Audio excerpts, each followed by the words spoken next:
Ադրբեջանական աղբյուրների պնդմամբ անցած գիշեր հայկական հրետանու հարվածը Aprel ayında ermənilərin Dağlıq Qarabağda yaratdığı gərginlik hayları dərindən düşünməyə vadar etdi. Nəhayət, məsələ ölkənin ali qanunverici orqanında müzakirəyə çıxarıldı. Ermənistan-Azərbaycan Dağlıq Qarabağ münaqişəsinin həlli istiqamətində sərsəm bəyanatlar verən parlament üzvlərinin çıxışları vitse-spiker Erminin Ağdalyanı özündən çıxartdı. Այս դահլիճում կան պատգամավորներ, որոնք նաև կհաստատեն, որ Dağlıq Qarabağ və hazırda nəzarətimizdə olan torpaqlarla bağlı yanlış təsəvvürlərə qapılmaq gərək deyil. Bu yanlışlıq bizə çox baha başa gələ bilər. Necə ki, gəlir. Hazırda nəzarətimizdə olan, əlimizə keçirdiyimiz torpaqları nə zamansa azad etməli, oradan çəkilməliyik. Reallığı anlamaq gərəkdir. Serj Sargsyan zənn edir ki, vaxt uzatmaqla nəyəsə nail olacaq. Amma mən və üzvü olduğum partiya belə düşünmür. İstər beynəlxalq müstəvidə, istərsə də daxildə aparılan danışıqlar mənasızdır. Ya torpaqları qaytarmalıyıq, ya da qan tökərək aldığımız torpaqlarda qanımızı töküb alacaqlar.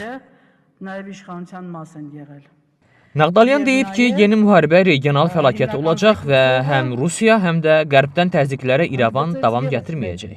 Dağlıq Qarabağ münaqişəsi ilə bağlı danışıqlarda dalan situasiyanın yaranmasına az qalır.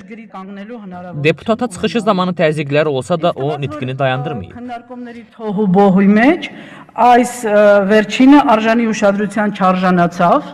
Dağlıq Qarabağın statusu və gələcəyi ilə bağlı referendum keçiriləndə, statusla bağlı qərar qəbul olanda və Dünya Birliyinin də Qarabağlı ermənilərin dövlət müstəqilliyini tanıması üçün konkret addımlar atmağa başlayanda deməliyik ki, hüququmuz olmayan torpaqları istəmirik. İndi əlimizdə, nəzarətimizdə olan o torpaqlara heç bir hüququmuz yoxdur.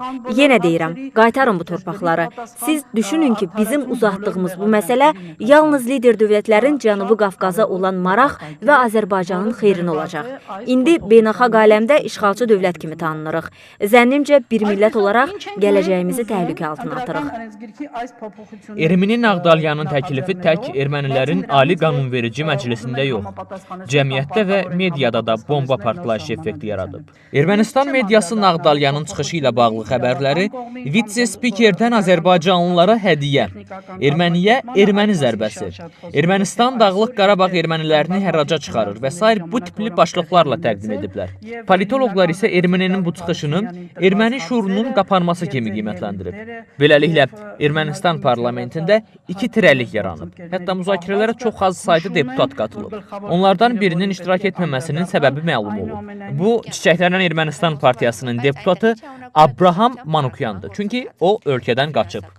Manukyan özü ilə birgə partiyaya məxsus təxminən $200.000 pulla götürüb.